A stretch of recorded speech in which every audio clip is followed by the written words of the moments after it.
Welcome to my new review. That's right, it's a book review. We're going to talk about the Elfstones of Shannara today. The Elfstones of Shannara is a Terry Brooks book that is the sequel to The Sword of Shannara. In this book, the Elcris is dying. What is the Elcris? Well, the Elcris is this big tree that holds the unforbidding at bay. The unforbidding is pretty much like this dimension of hell that all these demons were trapped in before the first war of the races, if I'm not mistaken. It's the thing that's been there forever. Well, the Elcris is in the capital city of the elves, in the Westland. And every year, several elves are chosen, young adult elves are chosen to be the guardians of the Elcris. They're called the Chosen. One of those chosen is a girl by the name of Amberly Elicital, Eventine's daughter. You might remember Eventine. He's the king from the Sword of Shannara that Flick saves near the end of the book. This is his granddaughter, and she's the first woman in a long time to be chosen to be a chosen. I know that's a little redundant. Well, she runs away. Meanwhile, the Elcris is dying. That's right, the Elcris is dying, which every leaf that drops, it's another crack in the barrier of the unforbidding. So the leader of all these demons, the Dagdamor, is assembling an army to take over the land. Alanon gets wind of this, and he returns to get the next heir of Shannara, which would be Shay's grandson, Will. Now, Will wants no part of this. He just wants to be a healer. That's his calling in life. But unfortunately, it's his time to help Alanon. So his mission is to rescue Amberly and take her to the Bloodfire to take the Elcris seed and get another Elcris, pretty much. Save the Elcris. That's the plot of this book. Well, it goes down to two plots. Will and Amberly going to the Bloodfire, but also Alanon and everyone else preparing for the inevitable battle between them and the Dagdamor's army. Now, what did I think of the Elfstones of Shannara? It's very different from the Sword of Shannara. The Sword of Shannara, a lot of people commented on, well, a few people, I should say, commented on my videos saying it was a Lord of the Rings ripoff. And I see where they're coming from. It's very note for note, the whole Lord of the Rings trilogy. The Elfstones of Shannara is very different. It has a very different tone. I mean, it's a similar thing. Evil's going to try to take over the world, and Alanon assembles people to stop it. So in that respect, it's the same, but it just has a different feel to it. And there's a lot of different things going on. We don't have the big party of heroes this time. We have a small team. Well, it's pretty much just Amberly and Will for most of the book. I mean, other characters come in and help throughout the book, but it's just them. Also, this does have more battle to it. I mean, Sword of Shannara did, but they kind of went around the battle. This has, near the climax, that focuses on the inevitable battle. And that's fun to read. But this one was darker. And all of these Shannara books, including the Wish Song, which I'll review really soon, they all get progressively darker. And to me, there was a little more at stake in this one. I mean, there was a lot at stake. If the Warlock Lord had taken over in the first book, that would have been terrible. The Dagmar just seemed like it was there. There's a little more tension. I think it has to do with, there's Will and Amberly, and then eventually Eritrea, who's a rover girl, which I'll get to the rovers shortly. There's just more at stake, I think, because there were less characters, less protagonists to help you. And that leads me into the rovers. which are probably the big thing from this book in particular that's established, that in the history of the elves. But the rovers are sort of these gypsy people that are just a pain in the butt to deal with, and they're rude, and they try to cheat Will out of things, including the Elfstones, which the Elfstones play a key role in this book. Finally, the elves, they did in the Sword of Shannara, but it was every time Shay used the Elfstones, the Warlock Lord knew where he was, kind of like the ring.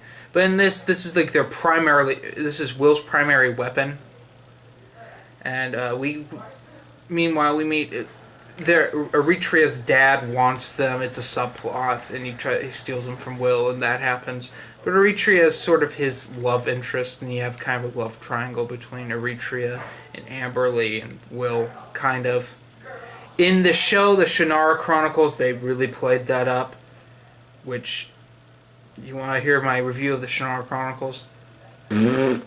Terrible.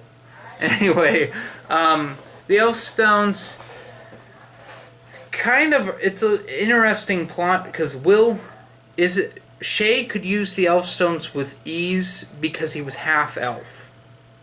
Will's not half-elf. His parents were humans, or they have very little elven blood in them.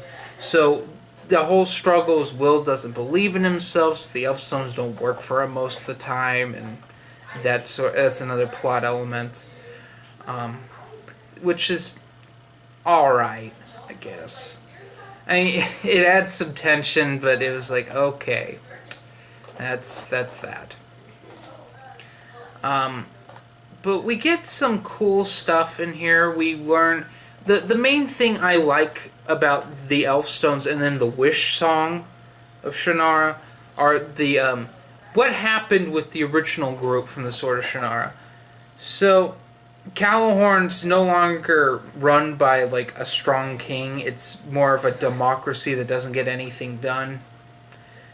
But they have this group called the Free Corps, and the Free Corps is kind of like, to compare it to the Song of Ice and Fire, aka Game of Thrones, for those of you who don't read. It's like the Men of the Night's Watch. These are they're criminals that are forced to fight. They're like, hey, you could rot in jail or you could join the Free Corps. And they're led by a guy named Jans, who's like one of my favorite supporting characters ever. He's just a badass. And he just wrecks things.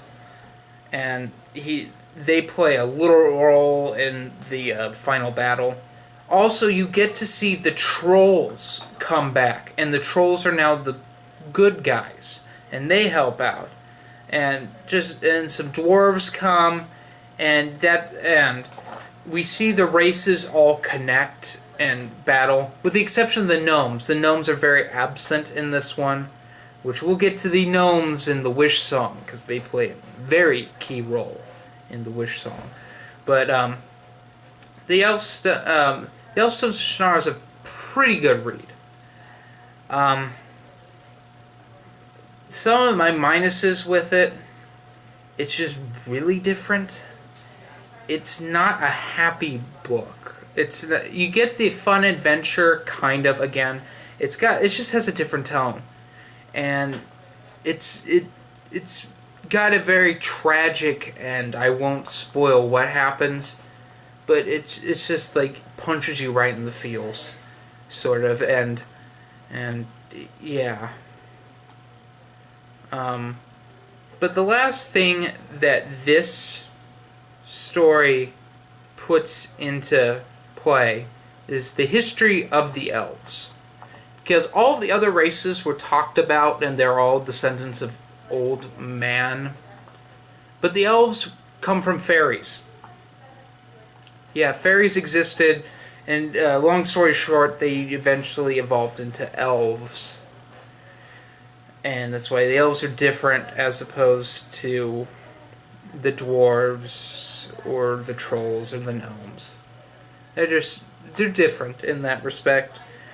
And it's interesting because like the whole blood fire thing, Alanon doesn't know what it is because it's beyond the druids' knowledge. Like, none of the druids knew of the Bloodfire. They never had to worry about it because the Elcris had never attempted to die before.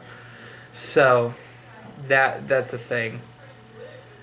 Um, so what did I think of the Elfstones of Shannara? Well, I'll have to give it a 3.7 out of 5 stars. It's not as good as the Sword of Shannara. No. It's a good read. I like a lot of the elements of it, but it's my least favorite of the trilogy.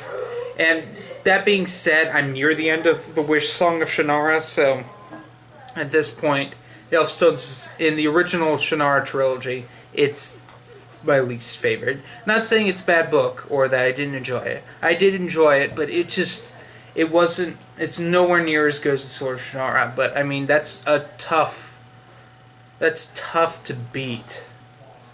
And, well, yeah.